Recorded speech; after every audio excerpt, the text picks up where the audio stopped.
आजच्या या संवाद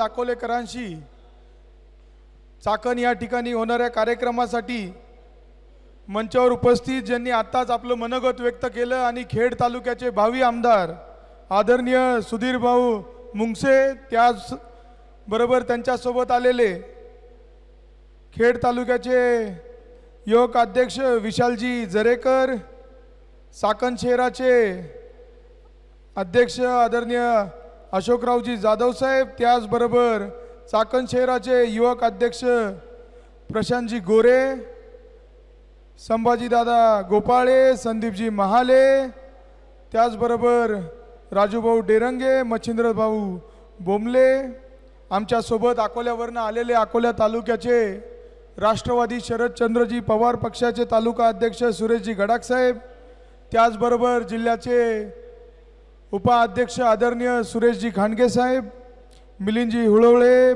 भाऊ पाटील तळेकर, निलेशजी तळेकर, आमचे लक्ष्मण दादा फापाळे असतील, त्याचबरोबर आमचे प्रदीप दादा पवार असतील, चंद्रकांत भाऊ गुले असतील, मंचावर उपस्थित सर्वच मान्यवर निलेशजी तळेकर आलेले आहेत। खरं तर इथं आल्यानंतर आणि तरुणांचा उत्साह बघितल्यानंतर माझं मन भरून गेलंय मित्रांनो। 2019 मध्ये आपण सर्वजण आदरणीय पवार साहेबांचा संदेश घेऊन, आदेश घेऊन अकोला तालुक्यामध्ये परिवर्तन केलं। ज्यांनी 2019 ला आपण सर्वांनी ज्यांना साथ दिली, माझे भाषण तुम्ही आजही उचकून बघा। सुधीर भाऊ, मी त्यावेळेसही म्हणत होतो का आमच्या तरुणांना हाताला रोजगार द्या, या अकोला तालुक्यामध्ये शिक्षणाची सुविधा चांगली उपलब्ध करून द्या। सुषमाताईंनी सांगितलं का इथं चांगलं क्वालिटी एज्युकेशन अकोल्यामध्ये मिळालं पाहिजे। ताई, मी त्यावेळेसही देखील म्हणत होतो का या अकोला तालुक्यामध्ये विकास झाला पाहिजे, परंतु 5 वर्ष होऊन गेले आणि आज बघता बघता 2024 ची निवडणूक आपल्या डोळ्यापुढे आलेली आहे। मित्रांनो, सुधीर भाऊंनी सांगितलं, त्याचबरोबर इथल्या चाकण शहराच्या अध्यक्षांनी देखील सांगितलं, अशोकरावांनी, का 2023 मध्ये आपल्या पवार साहेबांसोबत गद्दारी झाली। सुधीर भाऊ, त्या गद्दारीमध्ये आमच्या तालुक्याचे आमदार देखील होते, ज्यांनी आमच्या पवार साहेबांच्या पाठीमध्ये खंजीर खुपसलं। ते कशासाठी गेलं त्याच्यावर मला बोलायचं नाहीये, परंतु ज्या पवार साहेबांच्या चेहऱ्याकडे पाहून यांना लोकांनी वर्गणी दिली, या अकोला तालुक्याच्या लोकांनी यांना आमदार केलं, त्यांनी आज आमच्या पवार साहेबांच्या पाठीमध्ये खंजीर खुपसली आणि आमचा अकोला तालुका हा सज्ज झालाय त्यांना त्यांच्या गद्दारीची जागा दाखवण्यासाठी। मित्रांनो, आज मी चाकणमध्ये तुमच्या भेटीसाठी कशाला आलोय? मी गेल्या वर्षभरापासून तालुक्यात फिरतोय। खांडगे सरांनी उल्लेख केला त्या गोष्टीचा।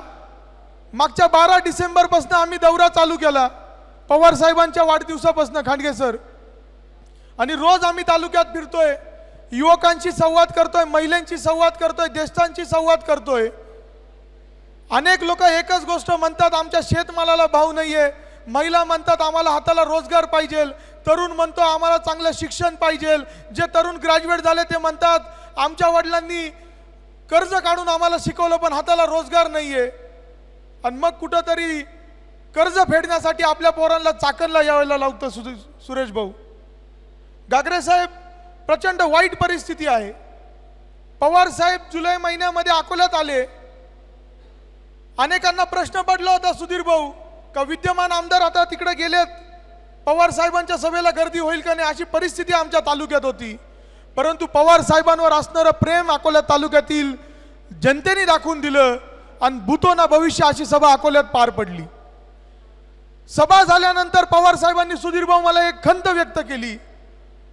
ती खंत अशी होती, त्यांनी मला सांगितलं, अमित, ह्या अकोला तालुक्याला मी सगळं काय दिलं, या अकोला तालुक्यामध्ये आदिवासी लोक राहतात, त्यांच्यासाठी मी राज्य सरकारच्या बजेटमध्ये 9% आरक्षण दिलं। त्यानंतर ह्या अकोला तालुक्याला सर्वात आधी मंत्रिपद मी दिलं। आमच्या संगमनेरला थोरात साहेबांना मंत्रिपद नंतर मिळालं, परंतु आमच्या तालुक्याला लवकर मंत्रिपद मिळालं होतं। आज पाहिजे तसा विकास करता आला असता, परंतु आमच्या तिथल्या नेतृत्वांनी तो विकास केला नाही। पवार साहेबांनी सांगितलं की आम्ही तुमच्या तालुक्यामध्ये इतका पाऊस पडतो तरी देखील लोकांचे पाण्याचे प्रश्न मिटले नाही। तू बारामतीमध्ये शिक्षण घेतलं, तिथं मी कॅनल केलं आणि तिथं आज 12 मै शेती होतीये। आज इथं उपस्थित सगळ्या युवकांना मी सांगतो, आपण सगळे शेतकरी कुटुंबातून आलेलो आहोत आणि तुम्हाला मी माझा शब्द देतो का येणाऱ्या काळात माझं स्वप्न आहे का ह्या अकोला तालुक्यामध्ये प्रत्येक गावात 12 मै शेती झाली पाहिजे। त्याच्यासाठी लागल ते करू। इथं उल्लेख केला धरणांचा। सुधीर भाऊ, आमच्या अकोला तालुक्यामध्ये इतकी साईट आहेत, परंतु योग्य वेळेस तिथं धरणं झाले नाही। आता गोदावरी वॉटर अकाउंटचा प्रश्न निर्माण झाला आमच्या पुढे। त्यामुळे 2013 मध्ये मित्रांनो तिथं चितळ्यांनी एक सर्वे केला होता। पश्चिमेला जाणारं पाणी जर पूर्वेला वळवलं तर आपल्या इथं साधारणपणे 10 ते 12 TMC पाणी वाढेल गोदावरी खोऱ्यात आणि मग नव्याने आपल्याला धरणं करता येतील। त्यामुळे प्रामुख्याने आपल्याला पाण्यावर काम करायचंय। दुसरी गोष्ट मित्रांनो तुम्हाला मी सांगतो, राज्यात परिस्थिती काय झाली आहे। आज इथं तरुण वर्ग मोठ्या आशेने आलाय, कारण की सुधीर भाऊ ज्या वेळेस उद्धव साहेबांच्या पक्षासोबत गद्दारी झाली, पवार साहेबांच्या पक्षासोबत गद्दारी झाली, या भारतीय जनता पार्टी सोबत हे लोक गेले आणि यांनी काय केलं, या तरुणांच्या आयुष्याची राख रांगोळी केली। इथले उद्योगधंदे सगळे कुठं पळून नेले, गुजरातला पळून नेले। वेदांत फॉस्कॉन सारखी कंपनी असू द्या, हिराचा प्रकल्प असू द्या, एअरब्रशचा प्रकल्प असू द्या, सगळे धंदे यांनी गुजरातला नेले। हे लाचार झाले त्या गुजराती सत्तेपुढे। परंतु मित्रांनो, हा महाराष्ट्र आपल्याला वाचवायचा, हा छत्रपती शिवाजी महाराजांचा महाराष्ट्र आपल्याला वाचवायचा आहे। या महाराष्ट्राचा वेगळा इतिहास आहे। हा महाराष्ट्र कधी दिल्लीच्या तख्तापुढे झुकला नाही आणि त्याच शिव शाहू फुले आंबेडकरांचा विचार येणाऱ्या काळामध्ये आपल्याला जपायचा आहे। मित्रांनो, आज आपण बघतोय रोजगाराचा मोठा प्रश्न या राज्यात निर्माण झाला, आपल्या तालुक्यातच नाही या राज्यात झालाय। परीक्षा होता तर त्याच्यात पेपर फुटी होती, आपण बघतोय अनेक ठिकाणी पेपर फुटीच्या गोष्टी झाल्यात। या महाराष्ट्रामध्ये एक वेगळं राजकारण करू पाहत आहे। या महाराष्ट्र हा गुन्ह्या गोविंदाने नांदणारा महाराष्ट्र होता, परंतु जातीयवाद आपण अलीकडे बघतोय वाढलाय। त्यामुळे जर ह्या युवकांना हा महाराष्ट्र जर बदलायचा असेल तर तुम्हाला ही जबाबदारी स्वतःच्या खांद्यावर घ्यावा लागेल। कारण की मी नेहमी म्हणतो खांडगे सर, जर युवक जर या सिस्टीम मध्ये आले तर ही सिस्टीम सुधरल। कारण की युवक ह्या सिस्टीम मध्ये येणाऱ्या काळामध्ये सुधीर भाऊ तुरटी म्हणून काम करणारे, तुरटी काय करती, गढूळ पाणी स्वच्छ करती। त्यामुळे या युवकांच्या खांद्यावर जबाबदारी आहे का जर या महाराष्ट्राचं गलिच्छ राजकारण येणाऱ्या काळात आपल्याला सुधारायचं असेल तर आपल्याला सर्वांना ती जबाबदारी खांद्यावर घ्यावी लागेल आणि येणाऱ्या काळात हा महाराष्ट्र वाचवावा लागेल। आज अकोला तालुक्यामध्ये मिलिंद भाऊंनी उल्लेख केला पाण्याच्या प्रश्नाच्या बाबतीत। सुधीर भाऊ, इतका पाऊस आमच्या तिकडे पडतो, परंतु उन्हाळ्यामध्ये जनावरांना पाणी राहत नाही, माणसांना पाणी राहत नाही, शेती लांब राहिली। त्याचबरोबर आमच्या इथं आदिवासी तालुका आहे, पाहिजे तेवढा विकास करता आला असता, परंतु आमच्या तालुक्यामध्ये एक ॲग्रिकल्चर कॉलेज नाही, एक इंजिनिअरिंग कॉलेज नाही, एक मेडिकल कॉलेज नाही, एक धडाचं हॉस्पिटल नाही। तुम्हाला विशेष वाटेल, एका माय माऊलीला आमच्या गावातील तिला सर्पदोष झाला, तिला वेळेवर उपचार मिळाला नाही म्हणून तिला जीव गमवावा लागला। अशी वाईट परिस्थिती आमच्या तालुक्याची आहे। 2019 ला आम्हाला वाटलं आम्ही एका डॉक्टरला निवडून देतोय, डॉक्टर आहे म्हणून काहीतरी आरोग्याची सुविधा तालुक्यामध्ये सुधरवतील, परंतु ते काही झालं नाही। या तालुक्यामध्ये ते म्हणतात विकास केला विकास केला, परंतु खांडगे सर विकास कोणाचा झाला ते मला आज इथं बोलायची गरज नाही, जनतेला ज्ञात आहे। त्यांनी फक्त रस्ते आणि सभा मंडप केला। मित्रांनो, एकच उद्दिष्ट होता, जास्तीत जास्त निधी कमीत कमी काळात कसा खर्च करता येईल तो फक्त रस्त्याच्या माध्यमातून खर्च करता येतो आणि त्याच्यातनं जास्तीत जास्त टक्केवारी मिळवण्याचं काम करता येतं। तुम्ही मला दाखवून द्या, रस्ते सभा मंडप सोडून दुसरे हेडवर कोणताही निधी पडला नाही। आपल्या मागच्या 5 वर्षाच्या कार्यकाळामध्ये या विद्यमान आमदारांनी एकही पत्र दाखवायचं का त्यांनी आपल्या तालुक्यासाठी एक कॉलेजची मागणी केली, तरुणांसाठी कोणता तरी उद्योगधंदे आणायची मागणी केली। आता निवडणुकीच्या तोंडावर MIDC आणली। सुधीर भाऊ, तो कसा आहे, सरकारी GR आणि 6 महिने थांब अशी पद्धत आहे। तो GR 6 महिन्यानंतर त्याच्याकडे बघणार नाही, त्याच्यावर कोणी बोलणार नाही. मित्रांनो, अशीच एक MIDC आपल्या राजूर या ठिकाणी भोसदरीला झाली होती. अजूनही त्या 7/12वर MIDC लागू आहे. माझा प्रश्न त्या विद्यमान आमदारांना आहे का तुम्ही आम्हाला सांगा की ती MIDC कधी चालू होणार? 50 एकरामध्ये MIDC सुधीर भाऊ, तुम्ही सांगा. तुमच्या इथली MIDC ना आमची 50 एकराची MIDC, अजून 30 एकर, 30च एकर. तिथं पाण्याची सुविधा नाही, तिथं इन्फ्रास्ट्रक्चर नाही. माझा विरोध MIDCला नाहीये, माझा विरोध ह्या गोष्टीला का आमच्या युवकांना तुम्ही आता त्यांच्या डोळ्यामध्ये धूळ टाकू नका, त्यांच्या भविष्याची तुम्ही खेळू नका. तुम्ही गद्दारी केली, तुम्ही आमच्या युवकांच्या भविष्यासोबत गद्दारी केली. काय स्वप्न दाखवले होते आमच्या युवकांना, ते तुम्ही पूर्ण करू शकले नाही. मित्रांनो, आपल्या तालुक्यामध्ये सहकार मोडकस आलाय, मोडायला आलाय. मी खांडके सरांना एकदा उदाहरण दिलं होतं, जर ह्या विद्यमान आमदारांना जर ह्या तालुक्याचा जर सहकार सुधारायचा असता तर खूप सोपा पर्याय होता. ते किती कोटी निधी म्हणतात? 2000 कोटी निधी आणला. कॉन्क्रीट रस्ते झाले असतील ना, असं गृहीत धरा. सुषमाताई, 700-800 कोटीचे कॉन्क्रीट रस्ते झाले. मग जर ह्या विद्यमान आमदारांकडे खरंच जर डोकं असतं, जर त्यांनी असा निर्बंध लावला असता का ज्या कोणी ठेकेदाराला काम करायचंय त्यांनी सिमेंट आमच्या खरेदी विक्री संघातनं घ्या, आपलं खरेदी विक्री संघ ऊर्जित अवस्थेत आला असतं का नाही? मित्रांनो, सोपी गोष्ट आहे, परंतु हे काही करायचं नाही. स्वतःचे घरं मोठे करायचे काम यांनी मागच्या 5 वर्षात केलंय. मी तुम्हाला छाती ठोकपणे सांगतो, मी त्या दिवशी कोतुळच्या सभेतही सांगितलं, सुधीर भाऊ तुम्ही जसं सांगितलं तुमची कंपनी आहे, माझे हॉटेल धंदे आहेत, रिसॉर्टचे भंडारदऱ्याला, मी सक्षम आहे. मी लोकांना सांगितलं मला टक्केवारी घ्यायची नाही, मला कमिशन घ्यायचं नाही. चांगला प्रपंच माझा चालू आहे. परंतु माझ्या वडिलांनी मला ह्या समाजासाठी अर्पण केलं होतं. मला सांगितलं होतं का आम्ही तू या समाजाची तू सेवा करायची आहे. आदरणीय पवार साहेबांनी त्यांचा आशीर्वाद माझ्या पाठीशी ठेवला आणि त्या दिवसापासून मी सुधीर भाऊ ठरवलेलं आहे का मला 1 रुपयाही या राजकारणात कमवायचा नाही.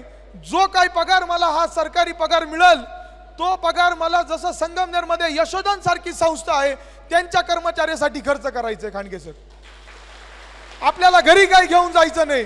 आज सुधीर भाऊ आमच्या तालुक्यामध्ये वेगवेगळ्या गावावरनं लोक तालुक्यात येतात, त्यांचे तहसील मधले प्रश्न असू द्या, त्यांचे भूमी अभिलेख मधले प्रश्न असू द्या, ते मार्गी लागत नाही. त्याच्यात अद्यापही आमदार काही बोलत नाही. आज तुम्हाला सांगतो, प्रशासकीय पातळीवर तालुका आपला खूप अडचणीत आलेला आहे, कोणी त्याच्यावर आवाज उठवायला तयार नाही. त्यामुळं माझं स्वप्न आहे का येणाऱ्या काळामध्ये आपल्याला यशोधन सारखी संस्था आपल्या तालुक्यात चालू करायची आहे. तुमचे आई वडील, तुमचे वडीलधारी माणसं ज्या वेळेस अकोला तालुक्यात जातील, कोणचंही काम असू द्या, हॉस्पिटलचं काम असू द्या, पोलीस स्टेशनचं काम असू द्या, एखाद्याचं रेशन कार्डचं काम असू द्या, एखाद्याचं मोजणीचं काम असू द्या, ती संस्था त्याला पूर्णपणे तिथं मार्गदर्शन करेल आणि त्याचा तो प्रश्न सोडवायचं काम करेल. मित्रांनो, तुम्हाला मी सांगतो, अनेक वेळा सांगतो, आज मी तुमच्या इथं आलोय, मी अनेक चेहऱ्यांमध्ये बघितलं, युवकांच्या चेहऱ्यावर बघितलं. सुधीर भाऊ, तुम्हाला मी एवढीच विनंती करतो, फक्त 2-2.5 वर्ष आमच्या पोरांना तुम्ही सांभाळा. फक्त 2-2.5 वर्ष. 2-2.5 वर्षानंतर आमचे पोरं आमच्याच तालुक्यामध्ये काम करतील, हे देखील मी तुम्हाला सांगतो. मी पवार साहेबांना विनंती केली की आपल्या महाविकास आघाडीचं सरकार येणार आहे. मला जर या अकोला तालुक्यामध्ये रोजगाराचा प्रश्न मिटवायचा असेल तर त्याच्यासाठी एकच गोष्ट माझ्या डोळ्यापुढे आहे, ती म्हणजे माझ्या अकोला तालुक्याला पर्यटन तालुका करायची. आणि मित्रांनो, हा अकोला तालुका पर्यटन तालुका होणार म्हणजे होणार, आणि तो फक्त 1 वर्षात. त्याचा DPR बनवायची मी तयारी करतोय. तो DPR साधारण 5000 कोटीचा आहे. हे 2000 कोटी यांचे फुगे फुगू राहिलेत ना, 2000 कोटी आला, 2000 कोटी. आपला तालुका जर पर्यटन तालुका झाला, मित्रांनो तुम्हाला सांगतो, तिथं रोजगाराची प्रचंड मोठी अशी संधी उपलब्ध होणार आहे. गोव्यासारख्या राज्याचं मी उदाहरण देतो. गोव्यामध्ये लोक शेती करत नाही, तिथं पर्यटन करतात, टुरिझम करतात, देश विदेशातनं तिथं लोक येतात. स्वित्झर्लंडमध्ये तुम्ही जा, पर्यटन मोठ्या प्रमाणात आहे. या अकोला तालुक्यामध्ये आपण पर्यटन करू शकतो. सुषमाताई, तुम्ही अमृतेश्वरला गेले असतील, आगस्तीला गेले असाल. मला अनेक जण म्हणतात, अमित तू म्हणतो अकोला तालुका पर्यटन तालुका करायचा, लोक येतील का? सुधीर भाऊ, मी त्यांना गमतीने उत्तर देतो, मला लोक आणायला काही अवघड नाहीये. मी अमिताभ बच्चनला आणल आणि त्याला आमच्या आगस्ती महाराजांच्या मंदिरात नेईल आणि आमच्या अमृतेश्वर मंदिरात नेईल आणि एक छोटीशी जाहिरात करल कि मैं यहाँ पे आया था, मैंने मन्नत मांगी थी और मेरी मन्नत पूरी हुई, या राज्यभरातनं लोक आपल्या अकोला तालुक्यात येतील। ही एक मार्केटिंगची स्ट्रॅटेजी आहे। जसं त्यांनी अयोध्या झाल्यानंतर तिथं सांगितलं की अमिताभ बच्चननी अयोध्याच्या बाजूला प्लॉट घेतला, त्या पद्धतीने आज या तरुणांच्या मस्कतामध्ये, या मनगटामध्ये इतकी ताकद आहे का आपण आपला अकोला तालुका ह्या राज्यावर एक नंबरचा करू शकतो, ही क्षमता आपल्यामध्ये। त्याच्यासाठी तुमच्या सगळ्यांची मदत लागेल। एकटा अमित भांगरे काय करणार नाही। अमित भांगरे आज तुमचा सेवक म्हणून मला काम करायचंय। तुम्हाला सांगतो, पर्यटन हा विषय झाल्यानंतर मी 3 घोषणा केल्या होत्या मध्यंतरी का आपल्याला आपल्या अकोला तालुक्यामध्ये एक मल्टी स्पेशालिटी हॉस्पिटल करायचंय, चॅरिटेबल हॉस्पिटल करायचंय। सुधीर भाऊ, वाईट वाटतं या गोष्टीचं, सगळं काय असून माझ्या वडिलांना ज्यावेळेस हार्ट अटॅक आला, वडिलांना कार्डियक ॲम्ब्युलन्स मिळाली नाही, त्यामुळे जीव गमवावा लागला। हा प्रसंग माझ्यासोबतच नाही, तालुक्यामध्ये अनेक लोकांसोबत झालाय। अनेक लोकांना गागरे साहेब मेडिकल फॅसिलिटी न मिळवल्यामुळे जीव गमवावा लागतो। त्यामुळे येणाऱ्या काळामध्ये राजूर या ठिकाणी मध्यवर्ती ठिकाणी आपल्याला एक मल्टी स्पेशालिटी हॉस्पिटल करायचंय। त्यानंतर दुसरी घोषणा सुषमाताई महिलांसाठी मी केली। आता माय माऊल्यांना 1,500 रुपये देतात। हे 1,500 रुपयाची लाचारी आपल्याला माहिती आहे। लोकसभेच्या निवडणुकीत पडली मताची कडकी म्हणून आता आज आमची बहीण झाली यांच्यासाठी लाडकी, हे गाजरं दाखवतंय। परंतु मी अकोला तालुक्याच्या माय भगिनींना सांगितलं की मला तुमच्यासाठी महिला दूध संघ काढायचंय, त्याच्यामध्ये मला राजकारण आणायचं नाही। सुधीर भाऊ, आमच्या अकोला तालुक्यामध्ये 3 लाख लिटर दूध उत्पादन आहे रोजचं 3 लाख लिटर। आणि मी त्या दिवशी ठरवलं महिला दूध संघ काढून महिलांना सक्षम करायचंय। आज इथं अनेक पोरं आहेत, काही जणांनी MBAचा ते अभ्यास करत असतील। मार्केटिंग ही काय अवघड गोष्ट नाहीये। अमूल सारखा ब्रँड कधीतरी कुठंतरी सुरुवात झाला 35 वर्षाआधी। आपण आपल्या अकोला तालुक्यामध्ये महिला दूध संघ काढून आपल्या माय भगिनींना जर त्यांचं दुधाचे प्रोडक्ट बनवून त्यांना जर मार्केटिंग केलं तर आपण निश्चितपणे चांगले पैसे कमवू शकतो, ते देखील सक्षम होऊ शकतात। त्यामुळे महिलांसाठी आपण वेगळं धोरण घेऊन येतोय। आज मित्रांनो तुम्हाला मी सांगतो, आपल्याला येणाऱ्या काळामध्ये मला तुमच्या सगळ्यांची गरज आहे। आता मी चाकणमध्ये आल्यानंतर एका ठिकाणी चहा प्यायला थांबलो। प्रदीपराव, तिथं एक समोरच्या विरोधकाचा एक माणूस आला आणि तो सुधीर भाऊ सांगत होता का आता समोरच्यांची प्रचंड मोठी तयारी आहे, आर्थिक पैसे 25 कोटी रुपये म्हणे खर्च करायची तयारी आहे। अरे मी म्हंटलो या तरुणांची साथ जर माझ्याकडे असेल तर मी 25 कोटीला घाबरत नाही। किती पैसे खर्च करा, हे तरुण माझ्यासोबत असतील तर खांडगे सर येणाऱ्या काळामध्ये आपल्याला आणि पवार साहेबांना कोणीच रोखू शकत नाही, ही गोष्ट देखील लक्षात घ्या।